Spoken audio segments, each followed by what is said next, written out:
আসসালামু আলাইকুম রহমতুল্লাহি ওবারাকাতুহ। জিলহজ মাসের প্রথম 10 দিন মুসলিম জীবনের এক অপূর্ব আধ্যাত্মিক সময়।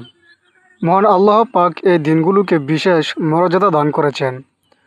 যখন সৎকর্মের প্রতিদান বহু গুণ বৃদ্ধি পায়, রাসূল আকরাম সাল্লাল্লাহু আলাইহি ওয়াসাল্লাম বলেছেন, এমন কোনো দিন নেই যেদিন সৎকর্ম করলে আল্লাহর কাছে এই দিনগুলো জিলহজের প্রথম 10 দিন তুলনায় বেশি হয়। সহিহ বুখারী হাদিস নং 969। চলুন জেনে নেওয়া যাক কেন এই দিনগুলো এত বিশেষ। জিলহজের প্রথম 10 দিনের মর্যাদা বহুমুখী। প্রথমত, এ সময় ইসলামের ধর্মের পূর্ণতা লাভ করে। পবিত্র কুরআনে আছে যে, আজ আমি তোমাদের জন্য তোমাদের দিন পূর্ণ করে দিয়েছি, তোমাদের প্রতি আমার নিয়ামত সম্পূর্ণ করে দিয়েছি এবং ইসলামকে তোমাদের দিন হিসাবে মনোনীত করে দিয়েছি। সূরা মাইদা আয়াত নং 3। দ্বিতীয়ত, ইমাম ইবনে হাজার রহমতুল্লাহ আলাইহি বলেন, এই দিনগুলো ইসলামের 5টি স্তম্ভ শাহাদত, নামাজ, রোজা, হজ ও জাকাত একত্র হয়, যা অন্য কোনো সময়ে এভাবে মিলিত হয় না।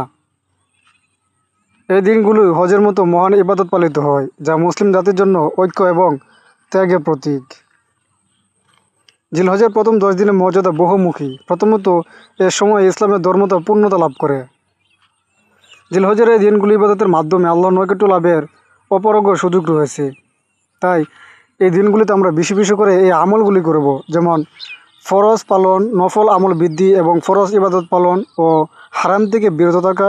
সবচেয়ে গুরুত্বপূর্ণ হচ্ছে, রাসূল আকরাম সাল্লাল্লাহু আলাইহি ওয়াসাল্লাম বলেন, আমরা বান্দা যে কাজ দিয়ে আমার সবচেয়ে কাছে আসে তা হলো আমি তার উপর ফরজ করেছি। সহিহ বুখারী। এর পাশাপাশি নফল নামাজ পড়ানো উচিত। এই মাসে আমরা যদি বেশি বেশি করে নফল সালাত আদায় করতে পারি, তাহলে নবী সাল্লাল্লাহু আলাইহি ওয়াসাল্লামের একটি আমল আমরা পালন করতে পারবো এবং এই আমলগুলি রাসূল আকরাম সাল্লাল্লাহু আলাইহি ওয়াসাল্লামের কাছে অধিক প্রিয় ছিল। এবং এ মাসে আমরা হজ করার জন্য অবশ্যই প্রস্তুতি নিব এবং এ মাসে দোয়ার পরিমাণ আমরা বাড়িয়ে দেব। দোয়ার মাধ্যমে আল্লাহ তাআলা আমাদেরকে অবশ্যই উত্তম কিছু পরিদান করবেন, যা আমরা কল্পনা করতে পারি না। আল্লাহ তাআলা আমাদের প্রতিটি মুমিন ভাই বোনদেরকে এই জিলহজ মাসে প্রথম 10 দিন ইবাদতের মাধ্যমে কাটানোর জন্য প্রস্তুতি হওয়ার তৌফিক দান করুন এবং এই জিলহজ মাসটি পুরো মাসটি একটি ফজিলতপূর্ণ মাস। তাই আমরা চেষ্টা করব প্রথম 10 দিনের পাশাপাশি পুরোটা মাস যেন আমরা আল্লাহ রাসূল সাল্লাল্লাহু আলাইহি ওয়াসাল্লামের নীতি নিয়ম আমল এবং তার হাদিসের উপরে আমরা চলতে পারি সে চেষ্টা করব। আল্লাহ তাআলা আমাদের প্রতিটি মুমিন ভাই বোনদেরকে জিলহজ মাসে